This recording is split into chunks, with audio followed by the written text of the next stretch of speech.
Okay, part B. We're still solving systems by substitution, put up this time to 3 variables. Alright, we're going to do a sports stadium illustration. Here's a great big sports stadium. Oh, and we've got tons and tons of seats inside here. Whoo, and the field's down on the bottom, and I know that doesn't look that great, but nevertheless. Okay, here are the parameters. We have to define our unknowns. So we're going to let capital L equal the number of lower seats, capital M will be the number of mezzanine seats, and capital U will be the number of upper level seats. Alright, now let's see if we can build a little system here. We know that there are a total of 4,216 seats in the whole stadium. So, okay, capital L, the lower seats plus the mezzanine seats plus the upper level seats has got to be equal to 4,216. Alright, now what else do we know here? The number of mezzanine seats, 4 times as many lower level seats as there are upper level seats. There are 4 times as many lower level seats as there are upper level seats. So if we take 4 times the number of upper level seats, lower is equal to 4 times the upper. Okay, so there's a lot more space down on the lower level to sit than there is way up at the top.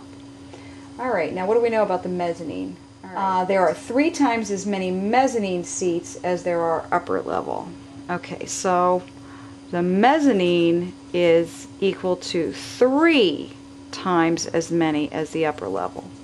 So here we now have a system in 3 different variables.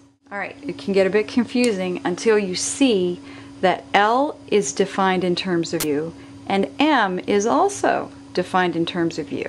So I can use the substitution property and pull these values right here. Okay, I can substitute 4U in there for L and 3U in here for M. And then I'm going to have an equation in one variable equal to 4,216.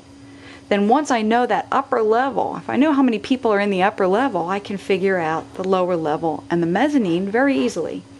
Okay, so algebraically, what will this look like?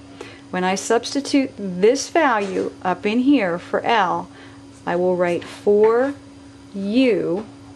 plus this value gets put in up here for M, so that'd be plus 3U plus the upper level itself is equal to 4,216.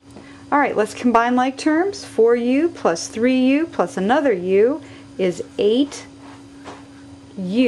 and that's going to be equal to 4,216. So I have to divide both sides through by U, or excuse me, by 8, and I will get U is equal to 527 seats. Okay, great. Alright, so the upper level has 527 seats. So now we take that and we plug it up into the equation, let's see, into the second equation right here. We'll find out how many are in the lower level.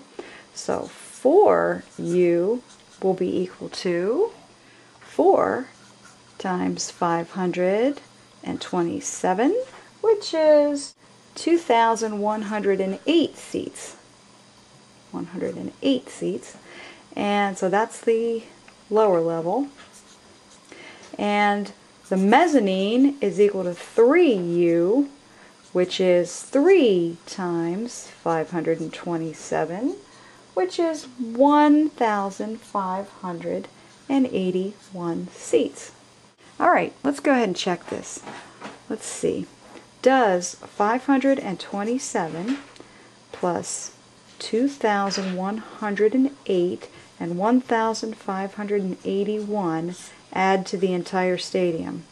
Let's see, that's going to be 16, it's going to be 11, 4,216. It checks. All right, let's look at one more example in this part. This is a non-linear system. So the graphs of these, were we to graph it, would not both be lines. Now the first one is a line. It's y equals 3 times x. It's got a slope 3, y-intercepted 0.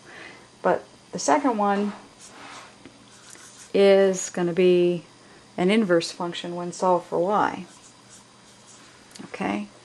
X times y is equal to 48, so y would be equal to 48 over x, which graphs as a hyperbola. Alright, so here we have two equations that are not both linear. Ugh.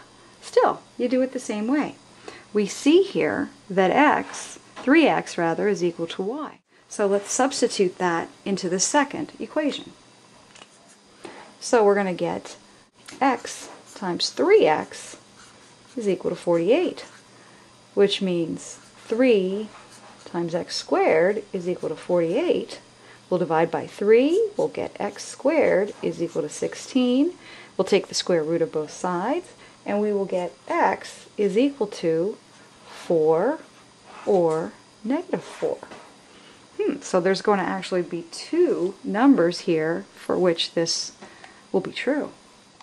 Okay, now that we know that there are two possible x's, we have to examine both of them because they're each going to generate a y. Okay, so let's start with the positive 4, and let's go ahead and substitute it up in here into the first equation for x. It doesn't really matter. I could go into the second equation, but I just am going to put it into the first equation. So y would be equal to 3 times 4, which is 12. Equals 12. So the first solution to this system is the ordered pair 4, 12. Or, now we could take a look at the other option. If we plug in a negative 4 and take that and substitute it up in there, we're going to get y is equal to 3 times negative 4, which is negative 12. So the second solution is negative 4, negative 12. These are the two spots, the 2 points in the world that satisfy both of those equations in the system.